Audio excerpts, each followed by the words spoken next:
વર્ણિવેશ રમણીય દર્શનમ મંદહાસરુચિરાનનામ ભુજમ પૂજિતમ સુરુ નરોત્તમૈર્મુદા ધર્મનંદનમહં વિચિંતયે. અસતોમા ષડગમય તમસોમા જ્યોતિર્ગમય મૃત્યુર્મા અમૃતમ ગમય. ઓમ શાંતિ શાંતિ શાંતિ.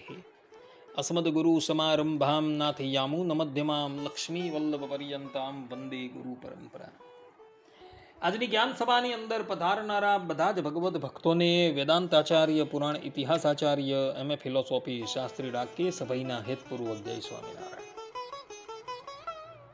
તો ભક્તો, મનુ મહારાજ મનુસ્મૃતિમાં કહે છે કે આચારો પરમો ધર્મ, અર્થાત કે આચાર એ સર્વોત્તમ ધર્મ છે. અને વશિષ્ઠ ઋષિ વશિષ્ઠ સ્મૃતિમાં કહે છે કે આચારહીનો ન પુનંતિ વેદા, અર્થાત કે આચારહીન મનુષ્યને વેદો પણ પવિત્ર કરી શકતા નથી. અને એટલે માટે આપણા ઋષિ મુનિઓએ આચાર પર ઘણો ભાર મૂકેલો છે.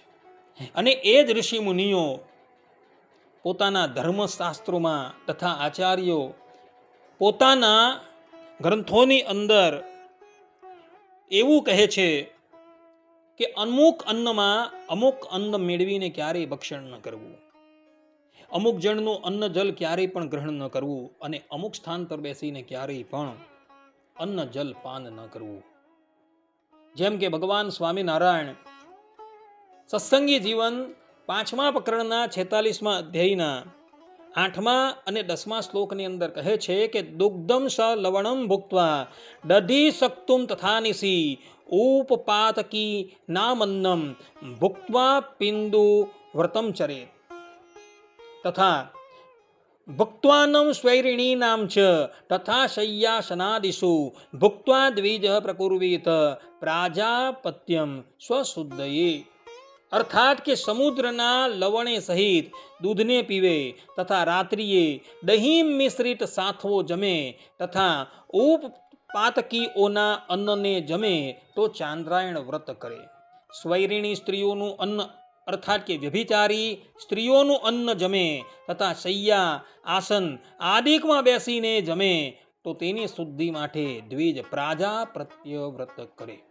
કહેવાનું તાત્પર્ય એ છે કે આયુર્વેદ શાસ્ત્રએ પણ દૂધની અંદર મીઠું નાખીને ખાવાની મનાઈ કરેલી છે તથા રાત્રિને વિશે દહીં ખાવાની મનાઈ કરેલી છે.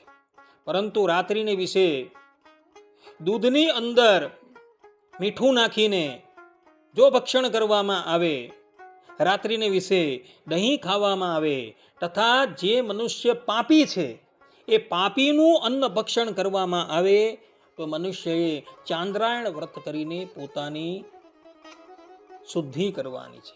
તે જ પ્રમાણે જે પણ કોઈક સ્ત્રી વ્યભિચારી હોય અથવા તો પુરુષ વ્યભિચારી હોય એનું અન્ન ભક્ષણ થઈ જાય, આ ઉપરાંત પથારીમાં બેસીને તથા સેવા પૂજાના આસન પર બેસીને જો અન્ન જમાઈ જાય કે જલપાન થઈ જાય તો તેની શુદ્ધિને અર્થે એણે પ્રાજાપત્ય વ્રત કરીને પોતાની શુદ્ધિ કરવાની છે. ચાંદ્રાયણ વ્રત 1 મહિનાનું આવે છે. એકમને દિવસે 1 કોળિયો જમવાનો હોય છે, બીજને દિવસે 2 કોળિયા જમવાના હોય છે. એમ જેમ જેમ ચંદ્રની કલા વધે તેમ તેમ કોળિયા વધારવાના છે. અને જેમ જેમ ચંદ્રની કલા કૃષ્ણ પક્ષમાં ઘટે તેમ તેમ કોળિયા ઘટાડવાના છે. આ પ્રમાણે 1 મહિના પર્યંત ચાંદ્રાયણ વ્રત કરવાનું છે. અને પ્રાજાપત્ય વ્રત કોને કહેવાય? તો સત્સંગી જીવનના 5મા પ્રકરણના 47મા અધ્યાયના 34મા શ્લોકની અંદર ભગવાન સ્વામિનારાયણ કહે છે કે 3 દિવસ પ્રાતઃ 1 વાર જમે, તે પછી પર 3 દિવસ સાયં સમયે 1 વાર જમે ને તે પછી 3 દિવસ યાચના વિના મળેલાને 1 વાર જમે અને તે પછી 3 દિવસ ઉપવાસ કરે. આ પ્રમાણે 12 દિવસ વડે સાધ્ય પ્રાજાપત્ય કૃચ્છ વ્રત કહેલું છે. તો જે પણ કોઈક મનુષ્ય શૈયાની ઉપર બેસીને સેવા પૂજાના આસન પર બેસીને જો ભોજન કરે, વ્યભિચારી સ્ત્રી પુરુષનું અન્ન જમે તો એણે પ્રાજાપત્ય વ્રત કરીને પોતાની શુદ્ધિ કરવાની છે.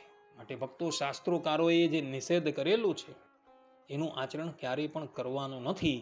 અન્યથા તમે બધા પ્રાયશ્ચિતના ભાજી થશો. એટલે બધા જ લોકો આ વાત જે છે એ આત્મસાત કરી દે અને અહીં શાસ્ત્રની અંદર જે વસ્તુ કરવાની મનાઈ કરી છે એ જીવનમાં ક્યારેય પણ કરે નહીં, અન્યથા એનું દુષ્પરિણામ ભોગવવાને અર્થે તૈયાર રહેજો.